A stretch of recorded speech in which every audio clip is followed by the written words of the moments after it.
In the animal world, every road that cuts through a forest is basically a daily survival level.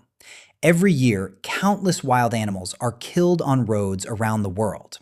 Roadkill has become one of the major causes of unnatural deaths among wild animals. So, in order to survive, animals have slowly passed down their own secret handbook, the Road Crossing Guide for dealing with experienced drivers. But recently, that old survival guide has started to fail because the experienced drivers on the road are slowly turning into emotionless AI drivers. So here comes the question. When there is no human inside the car, do animals still use the same strategy to cross the road? Welcome to today's episode.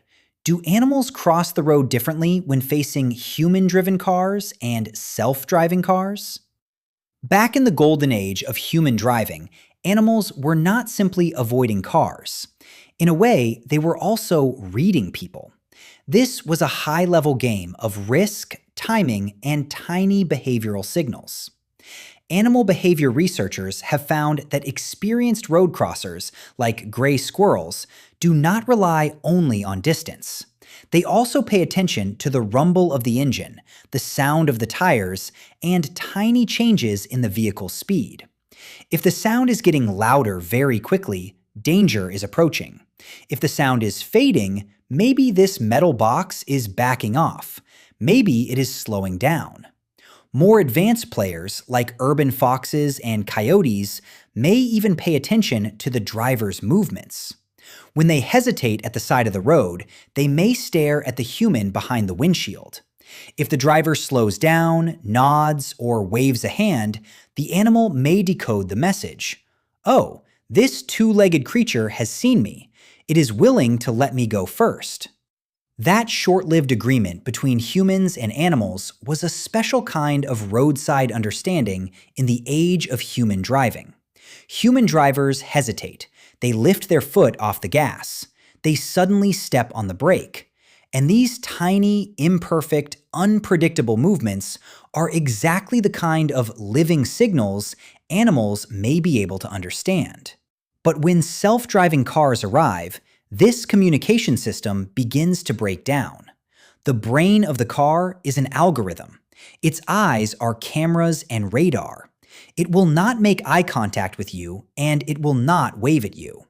From an animal's point of view, this is no longer a giant creature that can negotiate, get tired, or show mercy.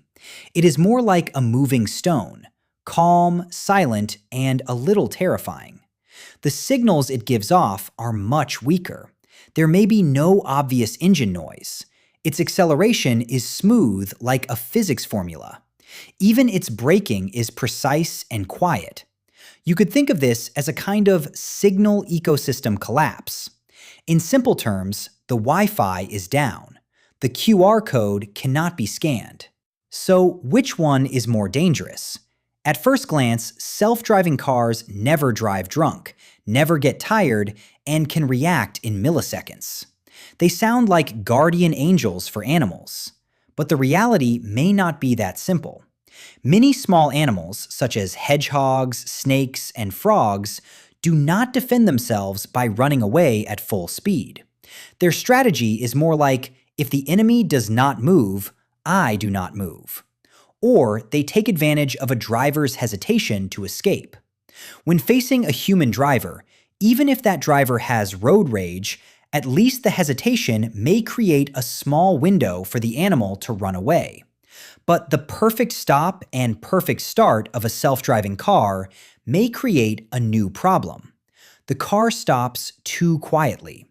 The animal thinks it is safe and slowly begins to cross. A few seconds later, the system decides the road is clear, and the vehicle suddenly starts moving.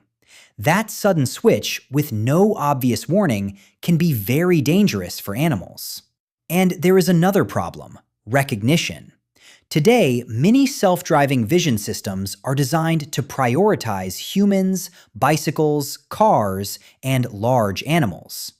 But cats, squirrels, and smaller amphibians are much harder to detect consistently.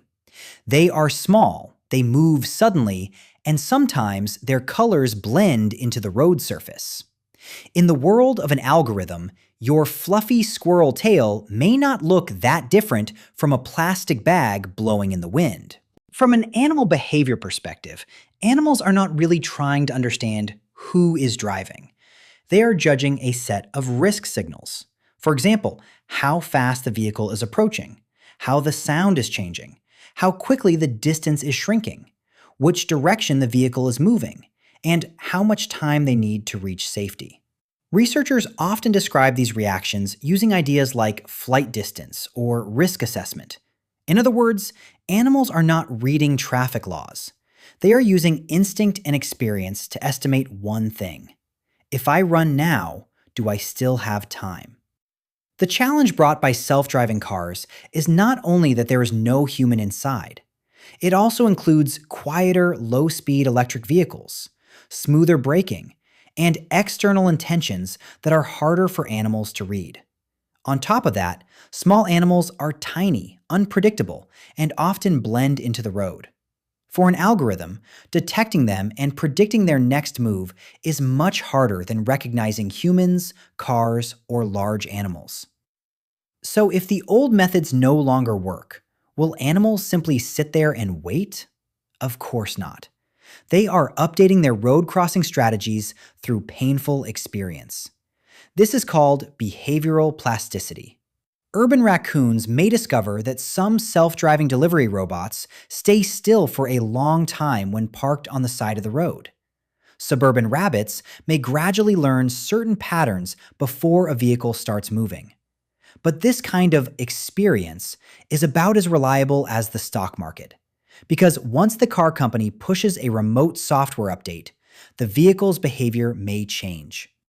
The rules animals worked so hard to learn can reset overnight. And that gives human engineers a new challenge. Can we repair this broken signal ecosystem for animals? Future self-driving cars may need something like an animal language pack.